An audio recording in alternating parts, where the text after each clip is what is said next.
Oi, eu sou a Juliana, sou enfermeira, sou especialista em enfermagem do trabalho, mestre em saúde pública e supervisora da Mantris da área de treinamento e desenvolvimento. E hoje eu quero falar com vocês sobre tabagismo. O Dia Mundial Sem Tabaco é comemorado em 31 de maio. Ele foi criado em 1987 pela Organização Mundial de Saúde para alertar sobre as doenças e mortes evitáveis relacionadas ao tabagismo. O tabagismo é o nome técnico dado ao vício em cigarro ou substâncias que contenham tabaco, como cachimbo, charutos e cigarros de corda. O tabagismo é reconhecido como uma doença crônica causada pela dependência à nicotina presente nos produtos à base de tabaco. Ele integra o grupo de transtornos mentais e comportamentais em razão do uso de substâncias psicoativas. Nos mercados nacionais e internacionais, há uma variedade de itens derivados de tabaco, que podem ser usados de várias formas: fumado, inalado, aspirado, mascado ou absorvido pela mucosa oral.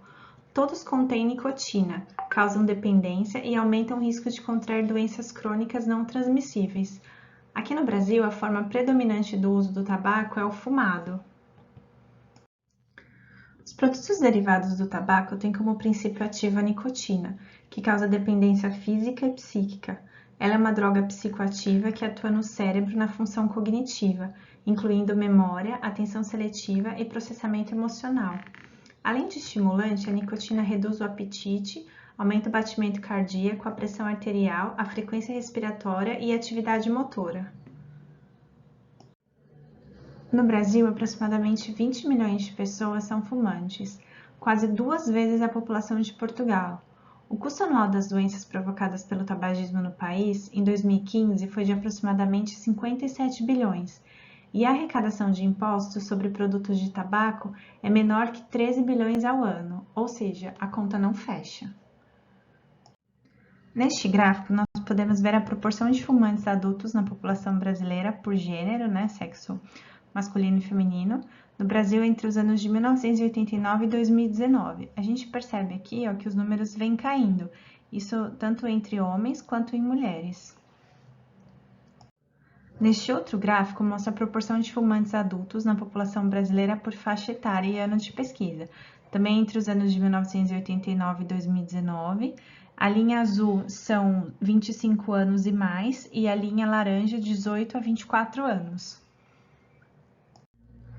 Vamos falar um pouco sobre a fumaça. Então, a fumaça do tabaco ela contém mais de 7.000 compostos e substâncias químicas. São muitos produtos, Então, os estudos indicam que no mínimo 69 destes compostos e substâncias provocam câncer. A fumaça ela é uma mistura de milhares de substâncias tóxicas diferentes que constituem-se de duas fases fundamentais, a particulada e a gasosa. E aí, dividindo essas fases. A fase gasosa ela é composta, entre outros, por monóxido de carbono, amônia, cetona, formaldeído, acetaldeído e acroleína. E a fase particulada contém a nicotina e o alcatrão. O tabagismo aumenta o risco de complicações de dezenas de doenças, em especial as cardiovasculares isquêmicas, infarto do miocárdio, derrame cerebral, doenças respiratórias como bronquite e enfisema e diversos tipos de câncer. O tabagismo é fator de risco para o desenvolvimento dos seguintes tipos de câncer: bexiga, pâncreas, fígado, colo do útero, ovários, esôfago, rins, ureter, laringe, traqueia, brônquios e pulmões, boca e cavidade oral, faringe, cavidade nasal e seios nasais, estômago, cólon e reto, intestino, leucemia amiloide aguda. O tabaco fumado em qualquer uma de suas formas causa a maior parte de todos os cânceres de pulmão e um fator de risco significativo para acidentes cerebrovasculares e ataques cardíacos. Os produtos de tabaco que não produzem fumaça também estão associados ao desenvolvimento de câncer de cabeça, pescoço, esôfago e pâncreas, assim como muitas patologias bucodentais. A nicotina não causa câncer de pulmão, mas pode promover o seu crescimento e diminuir a eficácia dos tratamentos convencionais como quimioterapia e radioterapia. Provoca vasoconstrição periférica e aumento da resistência vascular periférica, tendo efeito negativo sobre o sistema cardiovascular e papel relevante no desenvolvimento de hipertensão arterial. tabaco, ele mata mais de 8 milhões de pessoas a cada ano. Mais de 7 milhões dessas mortes são resultados do uso direto do tabaco, enquanto cerca de 1,2 milhões são resultados de não fumantes expostos ao fumo passivo. O tabaco mata até metade de seus usuários. Quase 80% do 1,1 bilhão de fumantes no mundo vive em países de baixa ou média renda. Aqui eu trouxe um vídeo do Drauzio Varela que explica as consequências do hábito de fumar. Eu vou deixar o link para vocês no final desse vídeo, vocês podem consultar também direto no canal do YouTube e ver as orientações do Dr. Drauzio sobre as consequências do tabagismo. E falando um pouquinho sobre a legislação do tabagismo, né, eu percebi que tem leis bem novas, bem recentes, de 2001, de 2019, e aí eu trouxe as mais interessantes. Então, a Lei Antifumo, que é de 2011, que é a Lei de Ambientes Livres de Tabaco, que é bem comum, né, hoje em dia a gente conhece bastante. Aí tem um projeto de lei de 2019 que amplia a proibição da publicidade dos produtos de tabaco, a proibição da comercialização de produtos de tabaco que contenha flavorizantes ou aromatizantes, que favorecem o primeiro contato de crianças e adolescentes, e infração de trânsito ao ato de fumar em veículos quando dentro do veículo, né, tiver um passageiro menor de 18 anos. Um outro projeto de lei também de 2019, ele institui a contribuição de intervenção no domínio econômico incidente sobre a importação e a comercialização de manufaturados de tabaco. É o projeto CID Tabaco. Ele tem como objetivo de financiar ações de controle do tabagismo, tratamento da dependência química e substâncias lícitas e ilícitas e outras políticas públicas de saúde. Os recursos advindos do CID Tabaco, eles podem contribuir ainda mais na redução do tabagismo no Brasil. Em tempos de pandemia, né, do Covid-19, não tem como não relacionar o tabagismo com o Covid. Então, os fumantes, eles parecem ser mais vulneráveis à infecção pelo Covid-19, pois o ato de fumar proporciona constante contato dos dedos e possivelmente de cigarros contaminados com os lábios, aumentando a possibilidade de transmissão do vírus para a boca. O uso de produtos que envolvem compartilhamento de bocais para inalar a fumaça, como narguilé, cachimbos d'água e dispositivos eletrônicos para fumar, como cigarros eletrônicos e cigarros de tabaco aquecido, eles também podem facilitar a transmissão do Covid-19 entre seus usuários e para a comunidade.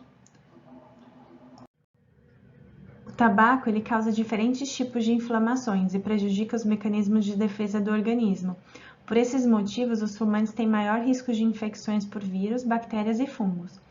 O tabagismo é fator de risco para a Covid e, em caso de contaminação, é possível ter um maior comprometimento da capacidade pulmonar. Estudos mostram que os fumantes possuem mais chances de desenvolver sintomas graves da doença. Diversas pesquisas identificaram que entre os pacientes com pneumonia por Covid-19, as chances de progressões para formas mais graves da doença, como insuficiência respiratória e morte, foram significativamente maiores em fumantes do que entre os não fumantes. Aqui eu também queria salientar um pouquinho sobre o tabagismo passivo, né, que são as pessoas que não fumam, mas que são expostas às substâncias do cigarro. Essa exposição involuntária à fumaça do tabaco, ela pode acarretar desde reações alérgicas, como rinite, tosse, conjuntivite, exacerbação de asma em curto período, até infarto agudo do miocárdio, câncer do pulmão e doença pulmonar obstrutiva crônica, enfisema pulmonar e bronquite crônica, em adultos expostos por longos períodos, né, a substâncias do cigarro de forma passiva. Entre crianças e bebês, o risco é ainda maior, particularmente porque elas são particularmente mais suscetíveis ao tabagismo passivo e com risco aumentado de desenvolver doenças respiratórias, doença de ouvido médio e a síndrome de morte súbita infantil. Mulheres grávidas expostas ao tabagismo passivo correm maior risco de natimorto, malformações congênitas e feto com baixo peso ao nascer. Não há nível seguro de exposição ao tabagismo passivo, e a única maneira de proteger adequadamente fumantes e não fumantes é eliminar completamente o tabagismo em ambientes fechados. Aqui eu trouxe um outro gráfico que é a proporção de cessação recente nos últimos 12 meses, segundo o gênero, né, de ex-fumantes maiores de 18 anos. Esses dados são de 2019, da Política Nacional de Saúde, e aí a gente percebe que os números vêm diminuindo entre os sexos, entre homens e mulheres, as pessoas estão deixando de fumar, ainda bem, né? Aí falando em parar de fumar, eu trouxe os benefícios de parar de fumar, né? O famoso stop smoking. Então, os benefícios imediatos. Nos primeiros 20 minutos, o ritmo cardíaco e a pressão arterial baixam. Em 12 horas, o nível de monóxido de carbono no sangue cai para o normal. Entre 2 a 12 semanas, a circulação sanguínea melhora e a função pulmonar aumenta. Os benefícios a médio prazo. Entre 1 a 9 meses, a tosse e a falta de ar diminuem. A partir de 1 ano, o risco de desenvolver uma doença coronariana cai pela metade em relação a um fumante. Em 5 anos, o risco de ter um acidente vascular cerebral é reduzido ao de um não fumante, 5 a 15 anos após parar de fumar. A longo prazo, 10 anos, o risco de câncer de pulmão cai para cerca de metade em relação a um fumante, e o risco de câncer de boca, garganta, esôfago, bexiga, colo do útero e pâncreas também diminui. Em 15 anos, o risco da doença cardíaca coronariana é o mesmo de um não fumante. Outros benefícios de parar de fumar é o aumento da longevidade em comparação aos fumantes. Por volta dos 30 anos, ganha-se quase 10 anos em expectativa de vida. Aos 40 anos, ganha-se 9 anos em expectativa. Aos 50 anos, ganha-se 6 anos em expectativa de vida. Aos 60 anos, ganha-se 3 anos em expectativa de vida. Então, quem para de fumar vive mais. E após o início da doença, né, com risco de morte, também tem benefícios rápidos. A pessoa que para de fumar depois de sofrer um ataque cardíaco, por exemplo, reduz em 50% as chances de ter um outro ataque cardíaco. E os benefícios de parar de fumar em relação às crianças, né, que sofrem com fumo passivo. Parar de fumar diminui o excesso de risco de muitas doenças relacionadas ao fumo passivo em crianças, tais como as respiratórias, a asma, por exemplo, e infecções de ouvido. Já em relação à fertilidade, parar de fumar reduz as chances de impotência sexual, dificuldade para engravidar, partos prematuros, nascimento de bebês com baixo peso e aborto espontâneo. Nós também trouxemos outros benefícios, né, de parar de fumar, por exemplo. Parando de fumar, seria possível economizar e investir em viagens, lazer, educação, investimento e em muitas outras atividades que você gasta o seu dinheiro comprando cigarro, esse dinheiro vai sobrar e você pode investir de uma outra forma. Nós sabemos que parar de fumar não é uma tarefa fácil, então uma campanha da OPA de 2021, ela fala sobre que os ex-fumantes são vencedores. Parar de fumar pode ser desafiador, especialmente com o estresse social e econômico adicional que surgiu com os resultados da pandemia. A gente vai deixar um vídeo também no final desse treinamento para vocês verem essa campanha da OPA de 2021. Aqui nós deixamos os links, né, dos vídeos que foram mencionados durante esse treinamento.